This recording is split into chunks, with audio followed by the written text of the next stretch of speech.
कौन सा कर्ज है हमारे ऊपर? बाबा साहेब का कौन सा कर्ज है? कितने रुपए लिए आपने बाबा साहेब से? हैं? बलिदान दिए, बलिदान का कर्ज है। तो बलिदान का कर्ज क्या चुकाते हैं? अगर रुपए लो तो रुपए वापस कर दोगे, है ना? और अगर किसी ने हमारे लिए बलिदान किया हो तो उसका कर्ज कैसे? बाबा साहेब ने किसी डेरे की शरण जाने का कहा था कि किसी डेरे की शरण जाओ या किसी और सत्संग में जाओ, उसमें तो नहीं कहा। तो बाबा साहेब को हमने अपमान किया या सम्मान किया? अगर हम बाबा साहेब की बात को नहीं मान रहे हैं तो बाबा साहेब का अपमान हुआ या सम्मान हुआ? अच्छा, तो डेरे में आके क्या करते हैं? सत्संग सुनते हैं। क्या बोलते हैं सत्संग में? अच्छी तो बात है, ठीक है, पर अच्छी बातें कौन सी हैं? कुछ बताओ ना हमें भी, ताकि अच्छी बात पता लगे। बताइए। सच बोलना। अच्छा, तो सच बोलना सिखाते हैं वो? सच को कैसे तलाश करें ये भी सिखाते हैं क्या? ये क्या है ये? दीवार है ये? सच बोल रहे हो आप लोग? सच बोल रहे हो? पक्का? अच्छा, तो ये दीवार जो है ईंट रेता बदरपुर पानी गर्मी ये नहीं है? अभी तो बोल रहे थे कि ये दीवार है। सच है ना? और जो ईंट में जो ईंट है वो क्या है? ईंट क्या है? मिट्टी है। जो इसमें ईंट है वो रेता भट्टा आग पानी मजदूर, है ना? कितनी सारी चीजें हैं। और जो इसमें रेत है वो क्या है? जो सूक्ष्म सूक्ष्म दिखाई भी नहीं देता वो है। तो सच कहाँ है? दीवार में या सूक्ष्म सूक्ष्म जो है? सत्य को जानना इतना आसान नहीं है, समझ रहे हो? अभी पीछे कोरोना आया था, कोरोना देखा था आपने? किस किस ने देखा?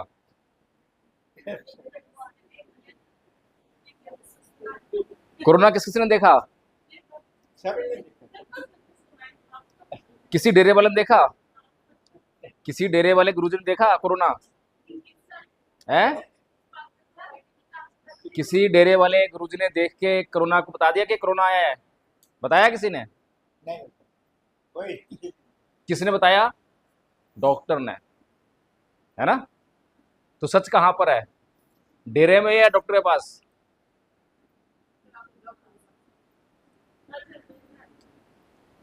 तो इसीलिए आप लोग बाबा साहेब को मानते हो? कितने लोग मानते हैं? और मानते मानते कितने लोग हैं? मानते पूजा पूजा करते हैं? नहीं करते उनकी पूजा? किसकी पूजा करते हो? इसकी बात है, पूजा करो। गुरु की करते हैं, कौन गुरु है कौन नहीं है। किसकी पूजा करते हो आप बताओ? पूजा नहीं करते? करते हो? किसकी पूजा करते हो? हैं? बाबा रविदास जी की पूजा करते हो? अच्छा अच्छा, कैसे पूजा करते हो बताओ ना। आप लोग करते हो ना? अब मैं गाड़ी चलाता हूँ तो आप मुझसे पूछोगे गाड़ी चलाते हो, मैं बोलूँगा हाँ चलाता हूँ। फिर आप पूछोगे कैसे चलाते हो, तो आपको बता दूंगा ऐसे चलाता हूँ। तो ऐसे ही मैं आपसे पूछ रहा हूँ कि पूजा करते हो, बोल रहे हो हाँ करते हैं। तो मैंने पूछा कैसे करते हो, तो बताओ कैसे करते हो। अब करते हो तो पता लग जाएगा कैसे करते हो। कैसे करते हो बताओ? धूप बत्ती लगाते हो? धूप लगा, धूप है, अगरबत्ती दिया, है ना? और फिर भजन, ऐसे करते हो? पूजा करने का ये मतलब सही है? ऐसे पूजा होती है क्या? ऐसे पूजा किसने बताई है? अच्छा, उस पूजा में क्या मांगते हो आप? गुरुजी से क्या मांगते हो? रविदास जी से कुछ मांगते हो नहीं मांगते? जो लोग पूजा करते हैं, जो हिंदू मंदिर जाते हैं, वो पूजा करने जाते हैं ना? क्यों जाते हैं? ताकि कुछ मांग लें, इसीलिए जाते हैं ना।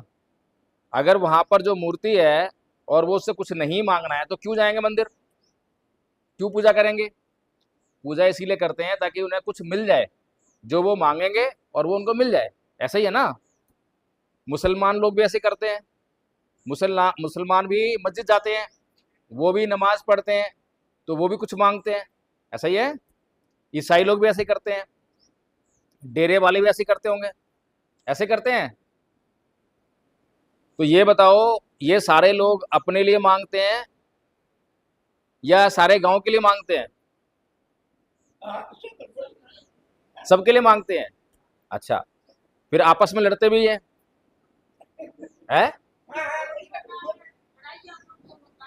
क्यों होता है? अगर दूसरे की हम जो है देखभाल कर रहे हैं, जिसकी देखभाल करते हैं उससे झगड़ा करते हैं क्या?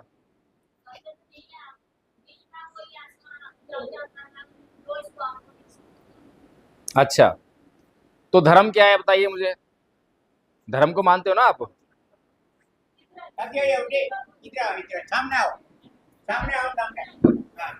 तो धर्म तो एक ही है, लेकिन जैसे ही धर्म के साथ में हिंदू लग गया तो क्या होता है? बवाल होता है ना। जैसे धर्म के साथ में मुसलमान लग गया तो क्या होता है? बवाल। जैसे धर्म के साथ में ईसाई लग गया तो बवाल। तो यानी कि धर्म तो एक ही है, लेकिन इन लोगों ने जो है अपने अपने मतलब के लिए ये बना दिया कि ये इस्लाम धर्म है, ये हिंदू धर्म है। तो धर्म क्या है उसको समझना चाहिए। अभी तक जो आप लोगों ने धर्म समझा है, क्या वो धर्म है? बताइए। धर्म तो वही है ना जो भी बताया, कि मंदिर गया, वहां तो पूजा कर रहा है ना। उससे बढ़िया आदमी कोई नहीं है मंदिर में। इस्लाम को मानने वाला मस्जिद गया, वहां वो इबादत कर रहा है, पूजा कर रहा है ना। उससे बढ़िया आदमी कोई नहीं है वहां पे मस्जिद में। लेकिन यही लोग जब समाज में आते हैं तो समाज में इनका व्यवहार बहुत खराब हो जाता है, सब भूल जाते हैं ये, है ना। तो धर्म कहाँ पर है? घर पर, व्यवहार में। तो इसीलिए जो है आप लोगों ने कहा कि हम बाबा साहेब को मानते हैं। मानते हैं? क्यों मानते हैं? बाबा साहेब को क्यों मानते हैं? क्या किया उन्होंने? अच्छे काम किए। अच्छा, अगर आप लोगों ने पढ़ा है बाबा साहेब को, तो बाबा साहेब ने अपने जीवन में कोई सुख सुविधा भोगी, लेकिन दुख तो भोगा, दुख भोगा ना। आपके बच्चों को जरा सी तकलीफ हो जाए तो क्या करते हो? तुरंत उठाया, गाड़ी में डाला और तुरंत हॉस्पिटल भाग, और अच्छे से अच्छे हॉस्पिटल। ऐसे करते हो ना। हमारा बच्चा बचना चाहिए, और बाबा साहेब के चार चार बच्चे, दुख होता है ना था।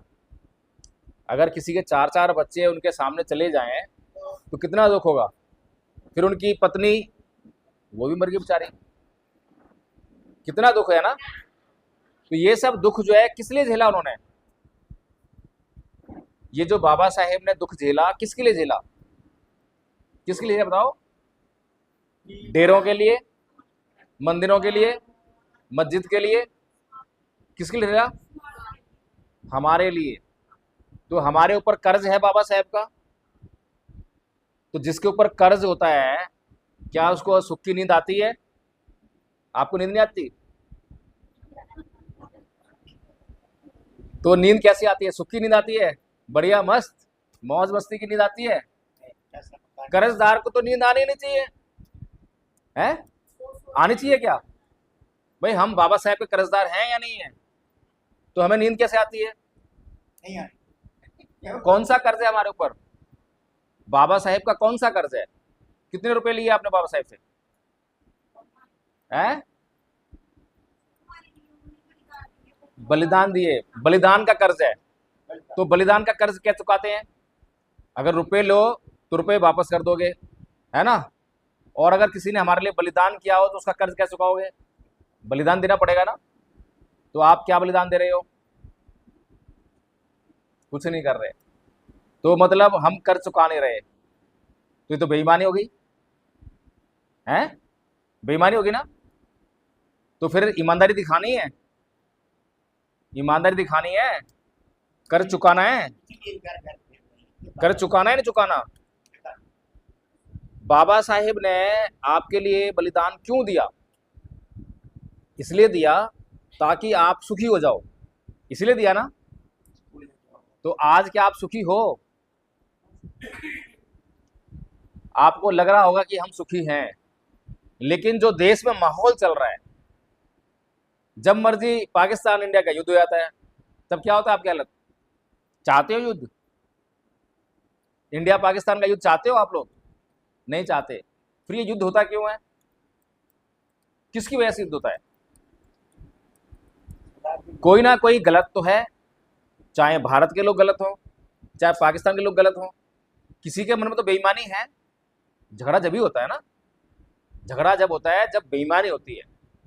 जब दोनों लोग ईमानदार हो जाएं तो वो झगड़ा ही नहीं होता, और दोनों लोग एक दूसरे से प्यार करते हो तो झगड़ा नहीं होगा। होगा क्या? अगर इस घर का और दूसरे घर से प्यार मोहब्बत हो, और दूसरे घर में कोई दुख मुसीबत आए, और ये घर के लोग जो हैं उसकी दुख मुसीबत में पहले से जाके खड़े हो जाएं, कोई भी चीज़ जरूरत है उनको, उनके घर में खाना नहीं है, खाना लेके पहुंच जाएं, भाई ले भूखा मत रहियो, कोई और बात हो बता मुझे, कोई और चीज़ जरूरत हो बता मुझे, तो दोनों घरों की जो सीमाएं खत्म होंगी नहीं होंगी? सीमाएं रहेगी क्या? जब मर्जी इस घर के लोग जो है उस घर में आ सकते हैं, और जब मर्जी उस घर के लोग इस घर में आ सकते हैं। होता नहीं होता? लेकिन अगर जरा सी बात पर, किसी भी बात पे अगर मन मुटाव हो गया तो फिर क्या होता है? वो जो सीमा नहीं भी है वो सीमा बन जाती है, जो दीवार नहीं भी है वहां दीवार खड़ी हो जाती है। फिर एक दूसरे के घर में कोई जाता नहीं है, बल्कि कोई जाने की इच्छा भी रखता हो तो मना कर देते हैं, वहां नहीं जाना। होता है ना? तो इसीलिए बाबा साहेब का हमारे ऊपर कर्ज है, और वो कर्ज है, वो चाहते थे कि ये जो समाज है जिसके ऊपर अत्याचार हुए हैं, जिसको तमाम अधिकारों से वंचित रखा गया है, उनको जो है तमाम अधिकार मिलने चाहिए। आज भी आपको वो तमाम अधिकार नहीं मिल रहे हैं, थोड़ी सी सुविधा मिल गई है। सुविधा कैसे मिल गई है? पहले छुआछूत हुआ करती थी, है ना? तो अब वो छुआछूत बाबा साहेब की कृपा से बंद हो गई।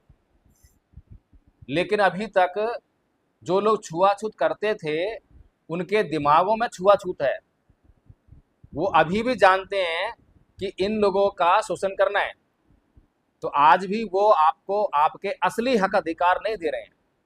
इसकी जानकारी आपको नहीं होती है, क्योंकि आप लोग पढ़ते नहीं हो। पढ़ते नहीं हो ना। जब तक हम बाबा साहेब को पढ़ेंगे नहीं और समाज में क्या हो रहा है उसको नहीं देखेंगे तो कैसे मालूम पड़ेगा? अब मैं जो आपके बीच में जो बातें कर रहा हूँ, ये सारी बातें मैं हर जगह करता हूँ, और ये जैसे रिकॉर्ड हो रहा है तो ये यूट्यूब पर आता भी है, लेकिन आप यूट्यूब पे वो नहीं देखते हो। क्यों नहीं देखते हो? क्योंकि आप उस पर क्या देखते हो? मोबाइल पर फिल्म देखते हो, गाने देखते हो, रील देखते हो, ये देखते हो ना, ऐसे देखते हो है, क्योंकि उसमें मज़ा आता है। और जो मैं बातें कर रहा हूँ उसमें मज़ा तो छोड़ो, ये तो हमारी जान को आफत लेकर आया है? क्योंकि ये तो कुछ करने के लिए कहेगा, ये तो बलिदान मांग रहा है, ये तो त्याग मांग रहा है, ये तो हमारा जीना हराम कर देगा। तो मेरी बात को तुम मानोगे या मुझे इस गांव से भगाओगे? कोई आफत आएगी तो भगाते हैं ना। कोरोना आया, आफत थी तो भगाया ना हमने, कोई ताली पीट के, कोई ताली पीट के है, कोई डॉक्टर को बुला के, जो भी समझ में आया उसको बुला बुला के भगा रहे हैं उसको। तो मैं आपके लिए आफत हूँ? आफत हुआ ना। अच्छा ये बताइए, बाबा साहेब का हमारे ऊपर इतना कर्ज है कि हम चुका नहीं पा रहे हैं, है ना? अगर हमारे माँ बाप की कोई संपत्ति हो और हमारे माँ बाप मर जाते हैं तो संपत्ति किसको जाती है? वो बच्चों को आती है, हमें मिलेगी। अब वो संपत्ति तो हम इस्तेमाल कर लें, लेकिन जो हमारे माँ बाप का सपना था, कोई सपना रह गया मान लो, तो उसको पूरा कौन करेगा? हमारी जिम्मेदारी है ना। और जो बच्चे अपने माँ बाप की संपत्ति तो हजम कर लेते हैं लेकिन उसके सपनों पर काम नहीं करते, तो फिर वो बच्चे कैसे होते हैं? नालायक होते हैं ना। तो ऐसे ही बाबा साहेब हमारे माँ बाप से भी बढ़कर, है ना? और उनके भी सपने थे, और वो सपने उनके लिए नहीं है, वो सपने भी हमारे लिए हैं, हमारे लिए हैं। तो क्या सपना देखा था उन्होंने? कि मेरे लोग अच्छे गुरु की शरण में जाएं, सच्चे गुरु की शरण में जाएं। अगर सच्चे गुरु की शरण में जाएंगे तो इनके दुख कट जाएंगे, ये उनका सपना था। आप कौन से गुरु की शरण में गए? बाबा साहेब ने कौन से गुरु की शरण जाने के लिए कहा आपको? फंस गए, है ना? जब अच्छी और सच्ची बात होगी तो हम फंस ही जाएंगे। दुनिया सब क्या है? बाबा साहेब कौन से गुरु की शरण में गए? नहीं मालूम। अच्छा, दुनिया में ऐसा कोई त्योहार बताओ, आप त्योहार मनाते हो? क्या त्योहार मनाते हो? दिवाली, होली, रक्षाबंधन, है ना? अच्छा, दुनिया में ऐसा कौन सा त्योहार है भारत का जो पूरी दुनिया में मनाया जाता है? बताइए, दिमाग लगाओ। 50 रुपए इनाम। हाँ, दुनिया में जो सारा बनाते हैं। जो पूरी दुनिया भारत के उस त्योहार को मनाती है, वो त्योहार बताओ। आपको छुट्टी भी अगर बता दिया तो 50 रुपए। 50 रुपए कम तो नहीं है? कम है। 100 रुपए इनाम। आपकी छुट्टी भी होती है उस पर। मेरे पास पैसे नहीं है, थापा जी देंगे। है उनका जन्मदिन? नहीं, और देखो, पूरी दुनिया नहीं मनाती ना। हाँ, संडे तो फेस्टिवल सबका ही है, पूरी दुनिया का है। भारत का रिलीजन, भारत का वो जो है त्योहार, वो भारत का त्योहार है। संडे तो पूरी दुनिया का है ना। नहीं मालूम? 100 रुपए जा रहे हैं आपके, देख लो। हैं? राशि कम है क्या इनाम की? और बढ़ा दें? कभी नहीं, हैं? कभी नहीं। अब देखो, आपको जो है आपका गौरव नहीं मालूम है, और वही गौरव आपको बाबा साहेब ने दिया, उसको आप क्या- सबसे बड़ी चीज दी, है ना। बाबा साहेब दुनिया में सबसे पढ़े लिखे व्यक्ति हैं, सबसे बड़े लिखे, और उनकी बात को हम नहीं मानते। और उस आदमी ने, बाबा साहेब ने हमारे लिए अपनी जिंदगी लगा दी, तो अब भी उसकी बात नहीं मान रहे हैं। बताओ क्या करें आपके लिए कि आप उनकी बात मान लो? क्या करें? हैं? बुद्ध पूर्णिमा सुनी है आपने? बुद्ध पूर्णिमा सुनी है ना? पूरी दुनिया में कितने देश मनाते हैं उसको? दुनिया में भारत का त्योहार है ना। दुनिया में जाके पूछो भाई, दिवाली जानते हो? कोई नहीं जानता। होली, रक्षाबंधन, कोई नहीं जानता। बुद्ध पूर्णिमा, बुद्ध, पूरी दुनिया जानती है। पूरी दुनिया में किसी भी कोने में चले जाओ और वहां जाके बोल दो कि मैं बुद्ध के देश से आया हूं, तो लोग क्या बोलेंगे? भारत से आए हो, और ये भी कहता है ना। एकदम से पहचान हो जाएगी, भारत से आए, ये भारत का आदमी है, बुद्ध के देश का आदमी। तो भारत की पहचान किससे है? बुद्ध से। और बाबा साहेब आपको कौन दे रहे हैं? बुद्ध। और आप कहां जा रहे हैं? बाबू, तो भला कैसे होगा? अगर कोई डॉक्टर, जब हम बीमार होते हैं तो कहाँ आते हैं? डॉक्टर के पास आते हैं। और डॉक्टर के पास गए तो वो क्या करेगा? वो जांच करेगा, देखेगा भाई क्या बीमारी है, फिर क्या करेगा? वो दवाई देगा। और दवाई तो हमने ले ली, उसने कहा था दवाई को जो है भाई सुबह खाना, दोपहर को खाना और शाम को खाना, ऐसे कहते हैं ना डॉक्टर। तो हमने दवाई लेकर आए, घर में रख दी और अलमारी में रख के सजा दी, और सुबह खाने वाला सुबह उठे, दवाई हाथ में ली और बोला हे दवाई मैया मुझे ठीक कर दियो, ठीक हो जाओगे। फिर दोपहर को ऐसे उठोगे, हे दवाई मैया मुझे ठीक कर दियो। खाने तो बाबा साहेब ने आपके दुखों को दूर करने के लिए मार्ग दिया, दवाएं दी। उस दवा को जब तक खाओगे नहीं, दुख दूर होने वाले नहीं है। आज भी समाज पे अत्याचार होता है, ना होता है? आप पर होता है? आप पे नहीं तो होता होगा। कबीर साहब कहते थे, वो का जाने पीर पराई, जाके पांव ना फटी विवाई। ऐसे बोलते थे कि जिसको दर्द होता है वही अपने दर्द को जानता है, दूसरे को दर्द होता है तो दूसरे के दर्द को नहीं पहचानता। ये मानवता नहीं है। ये मानवता का मतलब ये है कि अगर किसी और को दर्द हो रहा है तो उसके दर्द को मैं फील करूं, महसूस करूं, और उसके दर्द को दूर करने के लिए मैं क्या कर सकता हूं उसको करूं। उसे कहते हैं इंसान होना। समझ में आ गई बात? तो इसीलिए बाबा साहेब डॉक्टर भीमराव अंबेडकर ये कह रहे हैं कि इस समाज पर जुल्म सितम हो रहा है, लेकिन इस गांव पे नहीं हो रहा। अगर इस गांव पे नहीं हो रहा है तो दूसरे गांव में तो हो रहा होगा, उस पे नहीं हो रहा, वहां हो रहा होगा। पूरे देश में कहीं ना कहीं तो अत्याचार हो रहा है, आज भी हो रहा है। क्यों हो रहा है? जाति के नाम पर हो रहा है। किसी को नीच कहकर कि छोटी जाति का है, नाना प्रकार से अत्याचार हो रहा है। किसी की भूमि छीन ली, किसी का कुछ कर दिया, है ना। ये अत्याचार कौन कर रहा है? अत्याचार कौन कर रहा है? जो लोग अत्याचार कर रहे हैं उनको ताकत कहां से मिल रही है? अगर आपके ऊपर अत्याचार हो तो आप क्या करोगे? थाने जाओगे। थाने वाला जो है रिपोर्ट लिखेगा नहीं, लिखता है क्या? गरीब की आसानी से नहीं लिखेगा, पैसे मांगेगा, और पैसे भी ले लेगा तब भी नहीं लिखेगा। मैं आप ही के इलाके की बात नहीं कर रहा हूँ, हो सकता है कि आपके यहाँ पे ऐसी बातें ना हो, आपके यहाँ पर थाने में जाओगे रिपोर्ट लिख लेता होगा। लेकिन मैं उन इलाकों की बात कर रहा हूँ, यूपी, पंजाब, आपका राजस्थान, गुजरात, छत्तीसगढ़, मध्य प्रदेश, महाराष्ट्र, है ना, इन इलाकों में और यहाँ जम्मू में भी आपके साथ में अत्याचार हुए होंगे, अब बंद हो गए होंगे, या फिर यहाँ पर जो है मुस्लिम शासक रहे हैं, मुसलमान रहे हैं, इसलिए कम अत्याचार हुए, समझ रहे हैं। लेकिन बाबा साहेब जो काम कर रहे हैं वो पूरे देश के लिए कर रहे हैं। मुझ पर कभी अत्याचार नहीं हुआ, मुझ पर, मैं एडवोकेट हूँ, वकील हूँ, बताओ किसकी हिम्मत है अत्याचार करने की, है किसी की हिम्मत? तो मेरे ऊपर कभी अत्याचार नहीं हुआ, लेकिन फिर भी मैं अपनी वकालत छोड़ के, सब कुछ छोड़ छाड़ के, अपने घर बार छोड़ के जो है, आज दिल्ली से यहाँ कितना दूर हूँ मैं, पूरे देश में घूम घूम कर लोगों को मैं बाबा साहेब की बात बता रहा हूँ, ताकि बाबा साहेब की बात पर सारा समाज जिस दिन एक होकर चलेगा, उस दिन बाबा साहेब का जो सपना है वो पूरा हो जाएगा, और जिस दिन बाबा साहेब का सपना पूरा होगा उस दिन आपके दुख दर्द जो है पूरे दूर हो जाएंगे। समझ में आ रही है बात? इसीलिए मैं जो है अपना घर बार छोड़कर, हमारा भी बेटा है, वो भी पढ़ रहा है, उसको हमने छोड़ रखा है, वो कैसे रह रहा होगा, कैसे, हमें पता नहीं है। आपके बच्चे हैं, आपको अपने बच्चों से प्यार है, तो क्या हमें हमारे बच्चे दुश्मन लगते हैं क्या? हमें भी प्यार होगा। लेकिन हम सोच रहे हैं कि इस समाज में जो है, जो कष्ट है, जो मुसीबत है, उसको अगर दुख दूर करने के लिए कोई भी नहीं निकलेगा तो कभी भी दुख दूर नहीं होगा, है ना।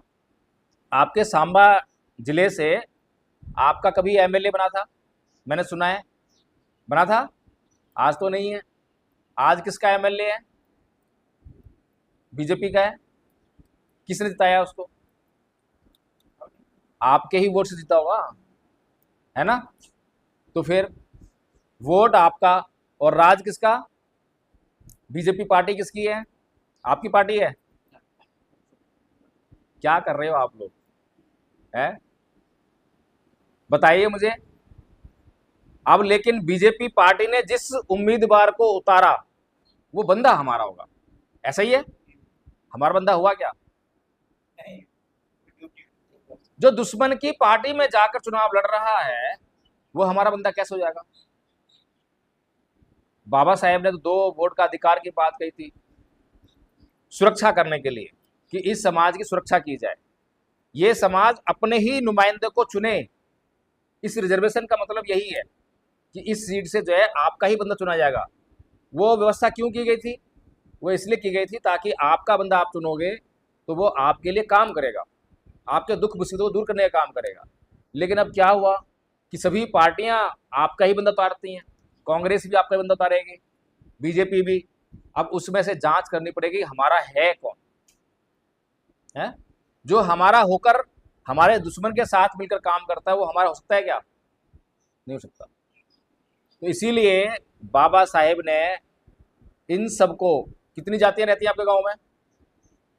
जातियां कितनी हैं? 2 जातियां आती हैं, है ना। आपके गांव में केवल 2 जातियां हैं। इस पूरे देश में एससी समाज, एसटी समाज, ओबी समाज, हजारों जातियां बटाओ, ठीक है। और हजारों जातियां बटा होने का फायदा कौन उठाता है? अगर हमारे घर में 5 लोग हैं और पांचों लोग अलग अलग रहते हैं, फूट पड़ गई है, तो उसका फायदा कौन उठाएगा? उठाएगा ना दूसरा आदमी, दुश्मन का काम आसान हो गया।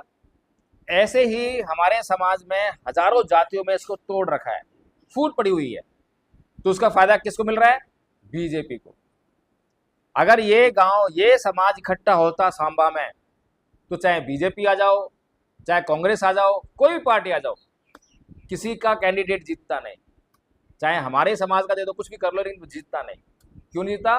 क्योंकि इस समाज को ये समझ होती कि हमारा कौन है, अपना कौन है, पराया कौन है। तो हम तो अपना नुकसान खुद ही कर रहे हैं। फिर बाबा साहेब ने इस समाज को इकट्ठा करने के लिए एक गुरु की शरण जाने के लिए कहा, वो है बुद्ध। आप जानते हैं बुद्ध को? नहीं जानते। क्यों नहीं जानते? बताइए मुझे, क्यों नहीं जानते? बाबा साहेब ने किसी डेरे की शरण जाने को कहा था कि किसी डेरे की शरण जाओ या किसी और सत्संग में जाओ? उसमें तो नहीं कहा। तो बाबा साहेब को हमने अपमान किया या सम्मान किया? अगर हम बाबा साहेब की बात को नहीं मान रहे हैं तो बाबा साहेब का अपमान हुआ या सम्मान हुआ? बताइए आप मुझे कुछ करने के लिए कहो, अगर मैं आपकी बात ना मानूं तो आपको अच्छा लगेगा, बुरा लगेगा? बुरा लगेगा ना। तो सीधी सी बात है, बाबा साहेब कह रहे हैं बुद्ध की शरण जाओ, और बाबा साहेब बात तो मान नहीं रहे, और हम जा रहे हैं किसी और की शरण, तो बाबा साहब को अच्छा लगेगा, बुरा लगेगा? और वो भी उस बाबा साहब को जिसने अपना जीवन हम लोगों के लगा दिया, तो कितना बुरा लगेगा? सोचो। तो अब बताइए क्या करना है? बुद्ध की शरण जाना है? देखिए, जब तक हमें पता ना हो किसी बात के बारे में तो हम निर्दोष हैं, हमारा कोई कसूर नहीं है। लेकिन जब हमें मालूम पड़ जाए और जब भी हम कोई बात को जो हमारे लिए कही गई है उसको ना माने, तब हम बहुत बड़े गुनहगार हैं। गुनाह है या नहीं है? जैसे ही आपकी जांच खत्म हो जाती है, आपको ये जो डेरे हैं, मुझे नहीं मालूम यहाँ पर क्या बोलते हैं क्या नहीं बोलते हैं, लेकिन मुझे एक बात मालूम है कि ये सारे डेरे जो हैं आपके दुश्मन से कनेक्ट हैं। अभी पीछे बाबा राम रहीम जेल गया ना, और जेल से कब छूटता है वो? जब चुनाव होते हैं। क्यों छूटते हैं? पैरोल पे आते हैं, ताकि वो अपने लोगों को बोल सकें कि वोट जो है बीजेपी को देना है। अगर आप किसी डेरे में श्रद्धा हो गई, उदाहरण देते हैं आपको एक, इसके कहते हैं आसक्ति, प्रेम होना, और प्रेम होना जो है दुख का कारण है। क्योंकि जिससे हम प्रेम करते हैं, हम अपने बच्चे से प्रेम करते हैं, तो बाहर से शिकायत आती है। बाहर से शिकायत आती है तो हम क्या करते हैं? अपने बच्चे को दिखाने के लिए, ए तू सुनता नहीं है, दिखाने के लिए पीटा, उसको मारा, लेकिन असलियत में उसको नहीं डांटा हमने, तो क्या होगा? हमारा बच्चा जो है बिगड़ जाएगा, बिगड़ जाएगा। तो हमारे बच्चे के साथ में हमारा प्रेम हुआ, इसलिए जो है काम खराब हो गया, हमारा बच्चा बिगड़ गया। ऐसे ही जो है, अगर हम किसी भी गुरु, किसी भी डेरे की शरण में गए और वहां हमारा जो है लगाव हो गया, अब उस गुरु के खिलाफ कोई भी दो शब्द बोलेगा तो हमें बुरा लगता है, लगेगा ना? क्यों लग रहा है? क्योंकि उस डेरे से, उस गुरु से हमारे को प्रेम हो गया। लेकिन वो गुरु क्या कह रहा है? क्या वो गुरु वास्तव में हमारा मार्गदर्शन कर रहा है? क्या वास्तव में वो गुरु सतगुरु है? ये बहुत जरूरी है। जो भगवान बुद्ध हैं वो आज से 2500 साल पहले हुए। कितने साल पहले हुए? 2500 साल पहले। उनके 500 साल बाद जो है ईसाई धर्म आया, उनके 1000 साल बाद जो है मुसलमानों का धर्म आया, और उनके करीबन 2000 साल बाद सिख धर्म आया, रविदास धर्म आया, कबीर पंथ आया, और कम से कम 2500 साल बाद ही ये डेरे पैदा हुए हैं। अब अगर गुरु, असली गुरु की शरण में जाएं तो ना इस्लाम की जरूरत है, ना ईसाई धर्म की जरूरत है, ना किसी हिंदू धर्म की जरूरत है, ना डेरे की जरूरत है, क्योंकि डायरेक्ट जो है हम सदगुरु की शरण में चले जाएंगे। अब सदगुरु बोलता है क्या है और बाकी लोग क्या बोलते हैं? अभी मैंने आपको बताया ना कि दीवार का बताया आपको मैंने, समझ में आया दीवार? कि ये देखने में दीवार है, लेकिन ये दीवार जो है असलियत में एक दिन नष्ट हो जाएगी, होगी नहीं होगी? अगर ये दीवार सच्चाई हो तो कभी नष्ट नहीं हो सकती। मैं एडवोकेट जयमीन प्रकाश आपके बीच में कब आया? मैं कितनी देर हो गई? 1 घंटा हो गया होगा। 1 घंटे पहले मैं आया, तो जो मैं 1 घंटे पहले आया था वही हूं, या अब जो मैं हूं बदल गया हूं? वही हूं ना? वही हूं मैं जो 1 घंटे पहले आया, वही हूं मैं? बताओ, वही हूं? अच्छा, अगर मैं अपने बचपन का फोटो ला के आपको दिखाऊं तो पहचान लोगे? तो मैं वही कैसे हूं? सोचो, सच्चाई की बातें कर रहा हूं। ये सच्चाई है कि मैं जैसा पैदा हुआ था वैसा नहीं हूं, और जैसा हूं वैसा मरूंगा नहीं, और मैं एक दिन जो है यहीं इसी मिट्टी में मिल जाऊंगा। ये सच्चाई है। तो सच्चाई को तो हम समझते नहीं है, क्योंकि इस दीवार से प्यार हो गया। ये दीवार जो है जब झड़ जाती है तो बड़ा दुख होता है, अरे यार ये झड़ गई है, फिर इसको प्लास्टर करना पड़ेगा, फिर मरम्मत करनी पड़ेगी। ये शरीर से प्यार हो गया, दुख आता है तो बड़ा दुख होता है, अरे यार ये दुख है। लेकिन जब दुख होता है तभी दुख समझते हैं, और उसके बाद फिर सुख की लहर में बस मौज मस्ती में। ऐसा होता है ना? अभी आपको अगर मैं ऐसे बैठने के लिए बोलूं, सीधा कमर सीधी करके, और कुर्सी टेक ना दूं, जैसे बैठे हो वैसे ऐसे बैठो ना, सीधे बैठो, ऐसे सीधे बैठो, ऐसे सीधे बैठो, कितनी देर बैठ जाओगे? सीधे कितनी देर बैठ जाओगे? कभी बैठे नहीं ना, तो मुश्किल से 5 मिनट, बड़ी मुश्किल से, बहुत कोशिश करोगे तो 5 मिनट बैठ पाओगे। एक कहानी सुनाता हूँ। एक बार भगवान बुद्ध, देखा है कभी तस्वीर देखी है भगवान बुद्ध की? है बुद्ध की तस्वीर देखो, ये बुद्ध है ना। तो भगवान बुद्ध जो है ऐसे ही बैठे थे, ध्यान लगा रहे थे ऐसे ही, कमर सीधी बिल्कुल। तो एक राजा, उसका नाम था बिंबिसार, वो उनके पास आया, नमन किया। तो भगवान बुद्ध ने उसको आसन दिया कि बैठो राजन। तो वो बोलता है भगवान से कि भगवान बुद्ध, मैं बहुत बलशाली हूँ, मैं बहुत ताकतवर हूँ, मैं रोज सुबह शाम जो है वर्जिश करता हूँ, एक्सरसाइज करता हूँ, व्यायाम चला जाता हूँ, जिम जाता हूँ और वहां पे बहुत वजन उठाता हूँ, मैं इतना बलशाली हूँ, एक तलवार के बार से मैं इतने लोगों को मार सकता हूँ, मैंने इतने युद्ध जीत लिए।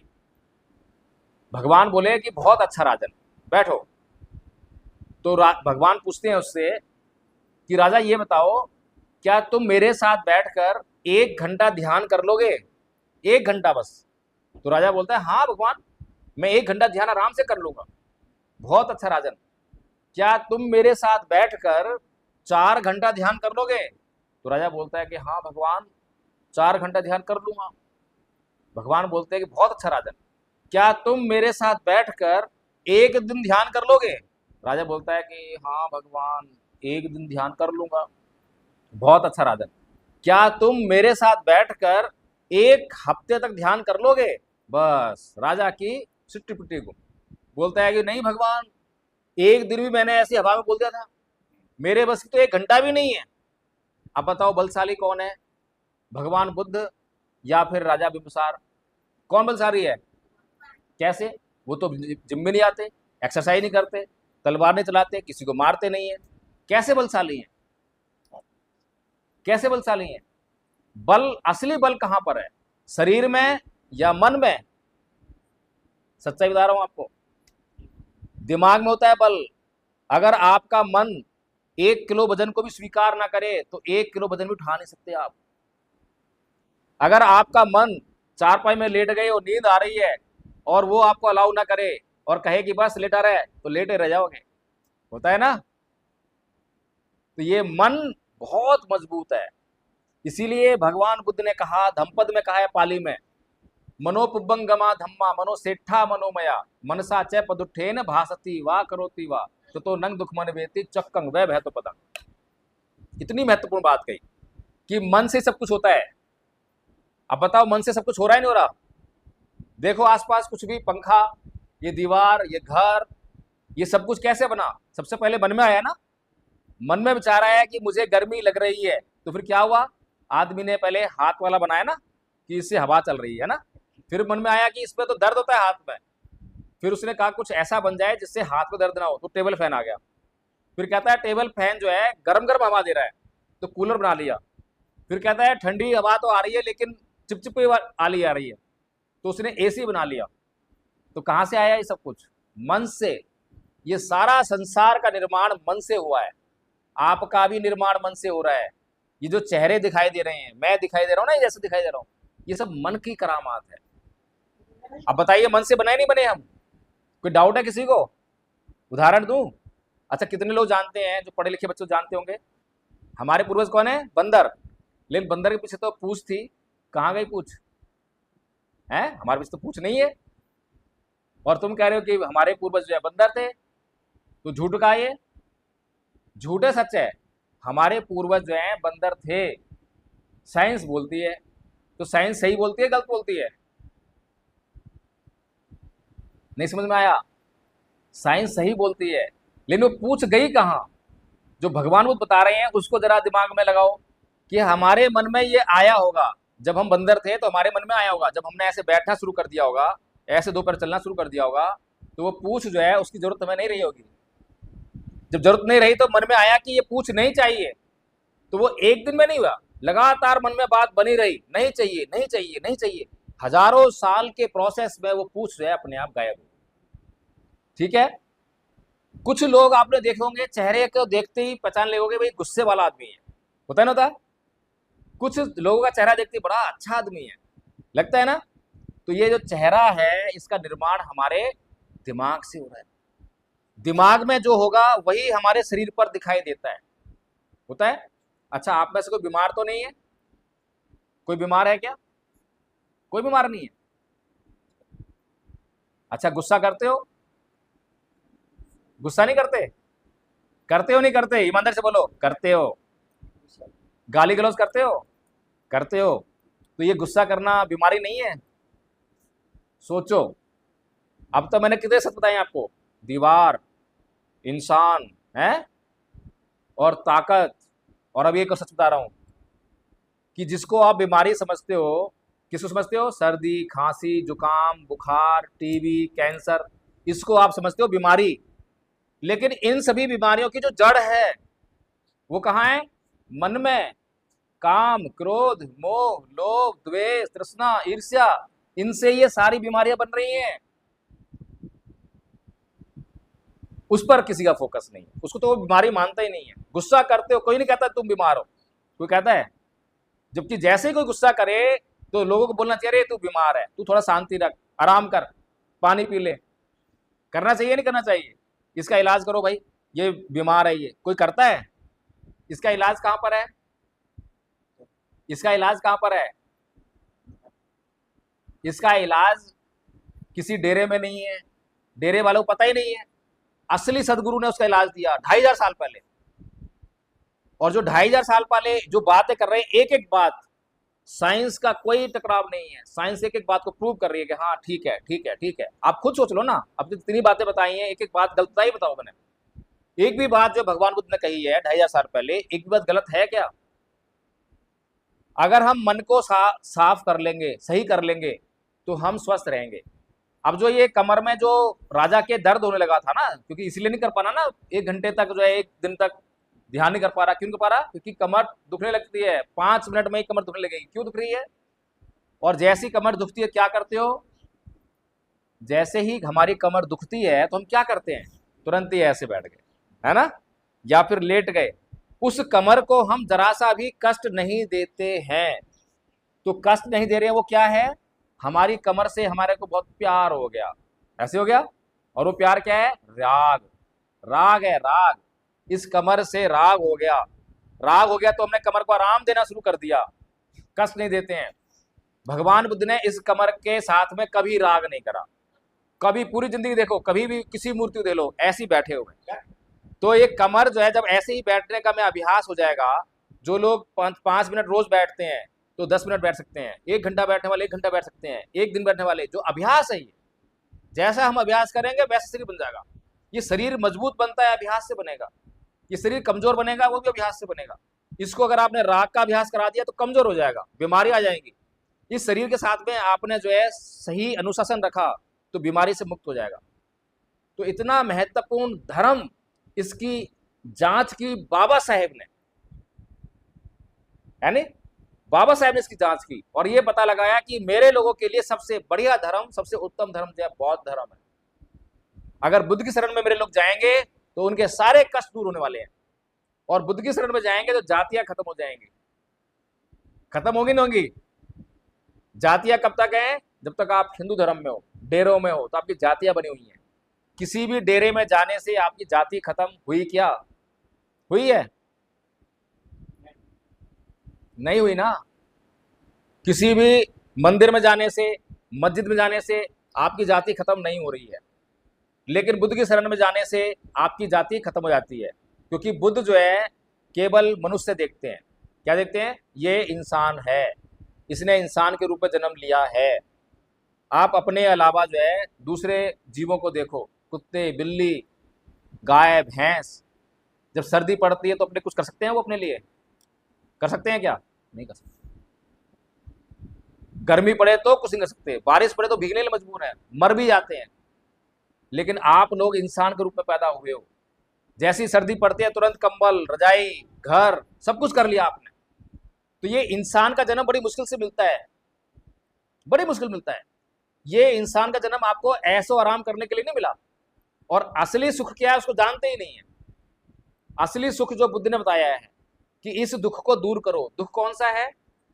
भगवान बुद्ध बोलते हैं, जाति पि दुखा, जरा पि दुखा, व्याधि पि दुखा, मरणम पि दुखम, शोक परिदेव दो मनस्वी उपाया सापि दुखा, पिय ही विपयोगो दुखो, अप्य ही संपयोगो दुखं, यम पि छंगने लपति तंपि दुखं, संकितेन पचुपादान खंदापि दुखा। पाली में बोल रहा हूं मैं।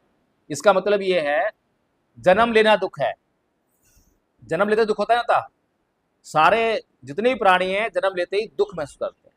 फिर क्या है, रोग दुख है, जब आपको रोग आता है, बीमारी आती है, दुख होता है। फिर बुढ़ापा दुख है, बुढ़ापे में शरीर कमजोर, जो हम खाना चाहते हैं खाने से मना कर दिया या खा ही नहीं पा रहे हैं, दांत नहीं है, दुख होता है ना। फिर मरना किसी को पसंद नहीं है। हमें जो अच्छे लगते हैं लोग जब हमसे दूर जाते हैं तो दुख होता है, हम चाहते नहीं कि वो हमसे बिछड़ाए। हमारे कोई भी प्रियजन है, हमारा पुत्र है, पिता है, माँ है, जब वो मर जाते हैं तो हमें बहुत दुख होता है, छाती पीट पीट के रोते हैं ना। और जिनको हम नहीं चाहते और जब वो हमें मिलते हैं तो दुख होता है। कोई सांप बिच्छू आ जाए, निकल आए, चाहते हो उसको? है, जब उससे मुलाकात आए तो अरे यार ये तो संकट है, ये नहीं चाहिए, दुख होता है। यानी कि जो हम चाहते हैं वो नहीं मिलता तो दुख होता है। और कुल मिलाकर ये जो शरीर है ना हमारा, ये दुखों का घर है, जिसमें हम हर रोज सुख ढूंढते हैं। सुख, सुख कैसे मिलता है? सुख जानते सुख क्या होता है? सुख नहीं जानते क्या होता है? सुख होता है जब दुख मिटा देते हैं, दुख दूर कर देते हैं, तो उसके बाद जो रह आता है उसको सुख कहते हैं। सुख की परिभाषा ये है। लेकिन लोग आपको जो है स्वर्ग का लालच देकर, सुख का लालच देकर आपको जो है भ्रम में डाल देते हैं। लेकिन बुद्ध आपको जो है सुख के बारे में नहीं बोलते, स्वर्ग के बारे में नहीं बोलते। बुद्ध बोलते हैं दुख के बारे में। क्या बोलते हैं? कि जो दुख है उसको दूर कर लो, जो बाद में रह जाएगा उसको चाहे तुम कुछ भी बोलते रहो, चाहे स्वर्ग बोलो, चाहे सुख बोलो, कुछ भी बोलते रहो, लेकिन दुख नहीं होना चाहिए। बाकी के सभी लोग, हिंदू, मुसलमान, ईसाई, डेरे, सारे क्या बोलते हैं? आपको स्वर्ग मिलेगा, आपको सुख मिलेगा। सुख सुख सुख, क्योंकि आपको सुख चाहिए, आपके लालच को पूरा करते हैं। हम लालची हैं, हमारे भीतर जो लालच आता है तो धोखा शुरू हो जाता है। अगर किसी धोखा देने वाले को ये ना मालूम हो, ये मालूम पड़ जाए कि इस गांव के लोगों को सोने की पहचान नहीं है, तो क्या करेगा? वो इसी गांव में आएगा और नकली सोना लेकर आएगा और लोगों बोलेगा लो लो सोना ले लो, और हम सोने के लालची, लेकिन सोने की पहचान नहीं है। स्वर्ग के लालची, लेकिन स्वर्ग देखा नहीं है। सुख के लालची, लेकिन सुख पता नहीं है। तो जो भ्रम फैलाने वाले लोग हैं, मूर्ख बनाने वाले लोग हैं, उनकी दुकान शुरू हो जाती है। लेकिन बुद्ध आपको मूर्ख नहीं बनाते, सच बताते हैं। वो बोलते हैं कि सुख क्या है मैं नहीं जानता भाई, स्वर्ग क्या है मैं नहीं जानता, मैं तो एक बात जानता हूं कि दुख है, दुख को दूर कर सकते हैं, तो उस दुख को दूर कर लो। तो इसीलिए इन शॉर्ट बहुत देर होगी आप लोगों को, है ना? अब बोर भी हो रहे होगे। बातें कैसी लगी? अच्छी लगी, बुरी लगी? बाबा साहेब हमारे सच्चे हितैषी हैं या गलत आदमी हैं? सच्चे हैं, कोई बात गलत नहीं कहेंगे, तो उनकी बात हमें माननी चाहिए। एक बार में बिना कुछ सोचे समझे मान लेनी चाहिए। लेकिन फिर भी बाबा साहेब बोलते हैं कि तुम अगर सोच सकते हो, समझ सकते हो, तो जो मैं कह रहा हूं सोच लो, समझ लो। ऐसी बातें कोई नहीं बोलता। तो अब आप लोग जो है भगवान बुद्ध की शरण में जाने के लिए तैयार हो? तैयार हो? कितने लोग हाथ खड़ा करो। अगर कोई अच्छा रास्ता है तो उसको बेटा आप नहीं जाओगे? अच्छी लगी बातें हैं? आप कहीं और जाते हो? आप क्या क्वालिफिकेशन बोल, कितने में पढ़ती हो? कहीं और जाते हो आप? तो फिर बाबा से बात नहीं माननी, बुद्ध की बात नहीं माननी, माननी है ना। आपको एक एक बात जो है ना हमने सिखाना है, ऐसे नहीं, आपको हम सिखाएंगे। आपको जो मैंने बातें बोली ना पाली में, ये पाली आपको सीखनी है, आपको मंत्र पढ़ने हैं। ये मंत्र क्या मतलब? मंत्र का मतलब ये नहीं है कि छू करा और हो गया सुखी, नहीं। हम व्यवहार करेंगे अच्छा अच्छा, जैसे कि हमारे संघ में व्यवहार करते हैं, हम आदरणीय शब्द बोलते हैं, आदरणीय थापा जी, तो बुरा लगेगा इनको? तो हमने पहले ही उस बीमारी को दूर कर दिया कि उनको इज्जत मान सम्मान फील होना चाहिए। तो चलिए अब हम एक वंदना करते हैं और उसके बाद आपको बताएंगे क्या करना है, ठीक है? सब हाथ जोड़ लो, ऐसे हाथ जोड़ लो सारे, अनमने ढंग से नहीं, श्रद्धा से हाथ जोड़ो, आराम से, जबरदस्ती से नहीं, प्यार से। और अगर नहीं जोड़ना है तो सीधे बैठ जाओ, कोई दिक्कत नहीं है, पहले समझ लो, ठीक है ना? जबरदस्ती नहीं होनी चाहिए। यहाँ पर वो चमत्कार तो होना नहीं है, चमत्कार हमें करने नहीं है, ठीक है ना? चलिए, जिनके बात समझ में आ गई है, बाबा साहब का मान सम्मान करना है, बाबा साहब जित करनी है, वो सब हाथ जोड़ लो। और पूरा हाथ ऐसे जोड़ना है, ऐसे नहीं करना है, ऐसे हाथ है ना, यहाँ जोड़ लो। हाँ, बोलेंगे नमो तस्स भगवतो अरहतो सम्मा बुद्धस्स। मैं उन सम्यक संबुद्ध को नमन करता हूँ जिन्होंने अपनी समस्त इंद्रियों पर पूरी तरह नियंत्रण स्थापित करके अपने मन के चित्त कलेशों काम, क्रोध, मोह, लोभ, द्वेष, ईर्ष्या इत्यादि को निकाल बाहर कर अपने चित्त को परिशुद्ध किया। बुद्धं शरणं गच्छामि, धम्मं शरणं गच्छामि, संघं शरणं गच्छामि, द्वितीयम्पि बुद्धं शरणं गच्छामि, द्वितीयम्पि धम्मं शरणं गच्छामि, द्वितीयम्पि संघं शरणं गच्छामि, तृतीयम्पि बुद्धं शरणं गच्छामि, तृतीयम्पि धम्मं शरणं गच्छामि, तृतीयम्पि संघं शरणं गच्छामि।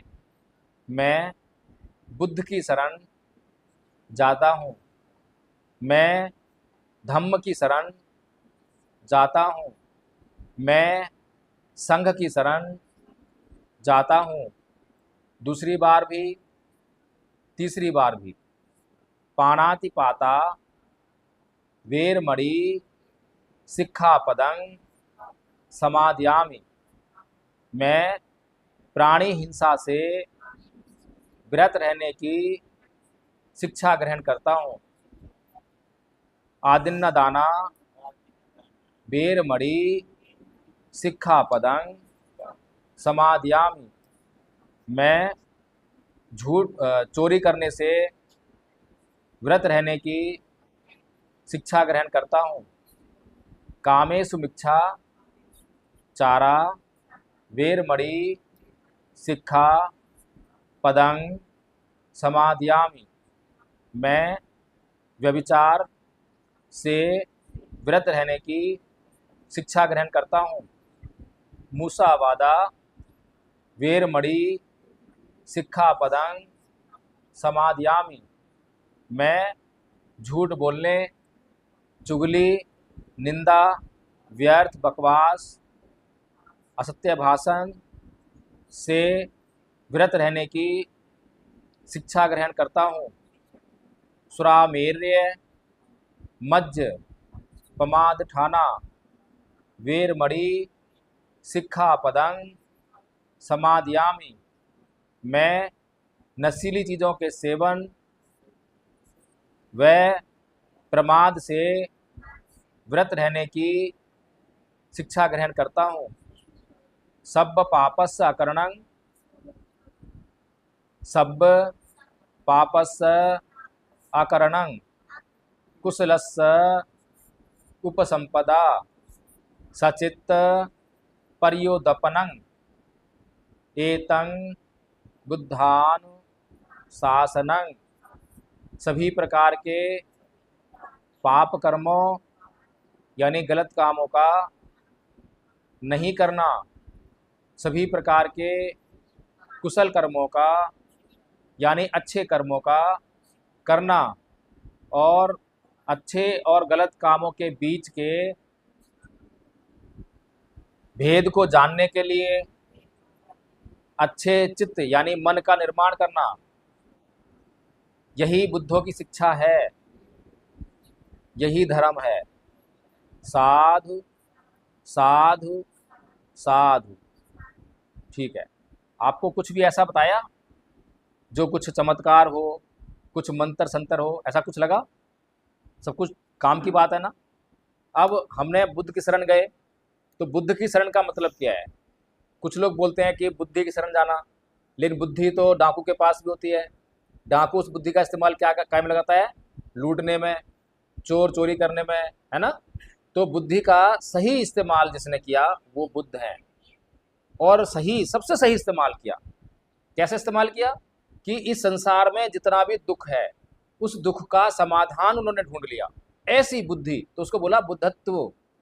तो हम इसीलिए बुद्ध की शरण में जाते हैं, बुद्धत्व की शरण में जाते हैं, ताकि हम अपनी बुद्धि को उस स्टेज तक लेकर जाएं, अपग्रेड करते रहें, सीखते रहें, उसका परिष्कार करें। परिष्कार करने के लिए क्या करना पड़ता है? ध्यान, शांत करना पड़ता है मन को। अपने मन में जो भी काम, क्रोध, मोह, लोभ, जितनी भी वासनाएं हैं, सबको शांत करना पड़ता है, अपने चित्त को शुद्ध करना पड़ता है। तो उससे जो है, जब हम शील पर आधारित हो जाते हैं तो समाधि लगती है, और समाधि से प्रज्ञा का उदय होता है। ठीक है। शरण गमन क्यों जरूरी है? हम जब भी कभी हम रास्ते में जाते हैं तो बारिश आ जाती है ना, तो बारिश आने पर जो है कई बार जो है हम क्या करते हैं, कहीं पेड़ की छांव में जाते हैं, किसी पहाड़ की शरण जाएंगे, किसी मकान में जाएंगे, तो शरणगहाँ स्थल है। यानी कि जो व्यक्ति या जो चीज़ हमारी रक्षा कर सकता है तो हम उसकी शरण में जाते हैं। बीमार पड़ते हैं तो डॉक्टर से जाते हैं, मुकदमा हो जाए तो वकील से जाते हैं ना, क्योंकि हमें पता है कि ये हमारी रक्षा करेंगे। ऐसे ही इस संसार के दुखों से अपनी रक्षा करने के लिए हम उस अल्टीमेट शरण में जाते हैं जिसने सभी दुखों को दूर करने का मार्ग खोज लिया है। और बुद्ध कभी आपको ये नहीं बोलते हैं कि मेरी शरण में आने मात्र से आपके दुख दूर हो जाएंगे। वो कहते हैं कि मैंने मार्ग खोजा है, उस मार्ग पर चलोगे तो दुख दूर हो जाएंगे। वो मार्ग कौन सा है? जो भी आपको बताया कि मन का शुद्धिकरण। मन में जो हमारे विकार हैं, ईर्ष्या है, द्वेष है, घृणा है, इसको हमें कम करना है, एक दूसरे से जो है भाईचारा बनाना है, तो उससे हमारे दुख दूर होंगे। ठीक है। तो शरण गमन का मतलब ये है। बुद्ध की शरण इसलिए गए, धम्म शरण, धम्म मतलब होता है रास्ता, मार्ग, जिस पर चल के हम अपने दुखों को दूर करेंगे, तो उसकी शरण जाना होता है। संघ की शरण यानी कि जो लोग इस मार्ग पर चल रहे हैं और लोगों को चलने के लिए प्रेरित कर रहे हैं, तो ऐसे लोगों की शरण जाना, उनके साथ में मिलना।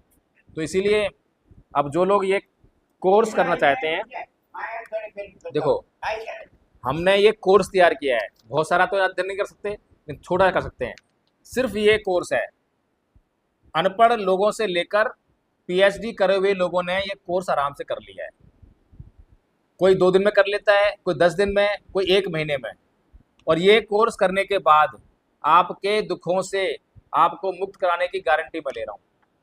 अभी आप किसी भी पुजारी के पास जाओ, वो बोलेगा कि दुखों से दूर हो जाएगा, यहाँ पे जल चढ़ा, यहाँ पे ये चढ़ा, बोलते हैं ना, तो उनसे गारंटी लेने के बोलना, बोलो पुजारी जी एक काम करो, आप जो है लिख के दो एफिडेविट पे कि हाँ मेरा दुख दूर हो जाएगा। लिख देगा वो? नहीं लिखेगा। किसी मौलवी के पास जाओ मस्जिद में, उससे बोलो कि तुम कह रहे हो अल्लाह हमारे दुख दूर कर देगा, लिख के दो, लिख देगा वो भी नहीं लिखेगा। ईसाई वालों के पास जाओ, वो भी लिखेंगे।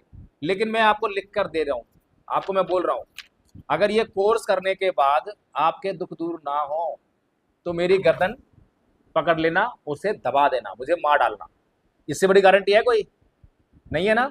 लेकिन एक काम करना पड़ेगा। हम लोग कार से आए हैं ना, देखा है आप लोगों ने, हम लोग कार से आए हैं, पता है? अगर मैं आप लोगों को कार गिफ्ट कर दूं तो आपको फायदा होगा नहीं होगा? होगा। कैसे होगा? कार चलाने आती है? जब कार चलानी आती नहीं है, मैं आपको हवाई जहाज दे जाऊं यहाँ पर, हवाई चलाना आता नहीं है, क्या आपके लिए मिट्टी है? वो हिले भी नहीं पाओगे उसको। चलो अब मैं यहाँ थोड़े दिन रुक के, 1-2 दिन रुकूंगा और आपको जो है गाड़ी चलाना सिखा दूंगा, कार चलाना सिखा दूंगा, तब तो आपको फायदा हो जाएगा? नहीं होगा। जब तक आप उस कार को चलाओगे नहीं, तब तक फायदा नहीं होगा। तो यही हमारे कोर्स पर भी बात लागू होती है।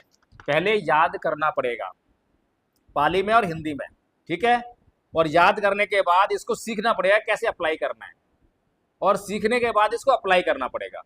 और अप्लाई करने के बाद अगर आपके दुख दूर ना हो तो फिर आना मेरे पास और मेरी गर्दन पकड़ना, क्या तूने कहा था, तेरे छोड़ेंगे नहीं आज, और दबा देना गर्दन, मार डालना, तब मैं तैयार हूँ।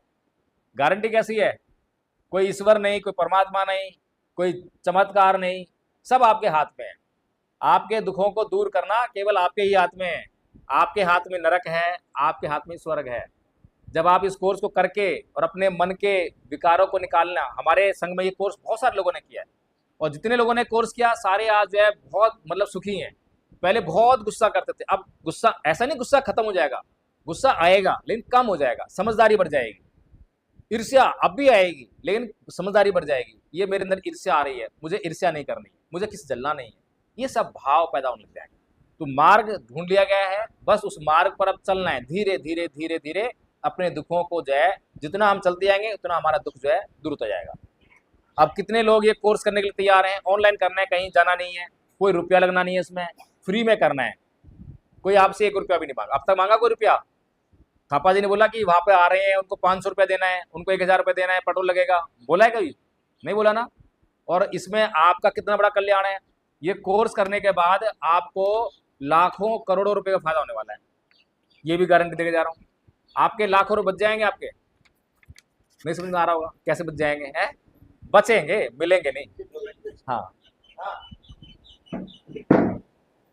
ये दिल्ली किया है, ये सूट है, कल